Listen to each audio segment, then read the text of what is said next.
மாறன் ஜெனுவனா சொல்றேன். ஒன்ன கொல்லணுன்றதோ உன் ஒய்ஃபை கொல்லணுன்றதோ உன் குழந்தை செத்ததோ என் லிஸ்ட்லயே கிடையாது. நார்மல் வெளியில் நடக்க வேண்டிய இடத்துல சிசரியன் ட்ரை பண்ணேன். It's a medical trial error. I'm so sorry for that. கோபப்படாத Maran. மேல ஐஷுவை பார்த்தேன்னா நான் சாரி சொன்னேன்னு சொல்லு. Tell her nothing personal. Just business. உண்மையை நீ புதைக்கணும்னு நினைக்கிற எவ்வளவு முடியாதுடா. உனக்கு ரெண்டாவும் கண்ணு முன்னாடி வந்து இன்ட்ரெஸ்டிங்.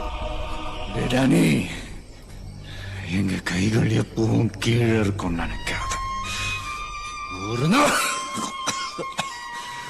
ஒரு நாள் எங்க கைகள் ஓங்கும்.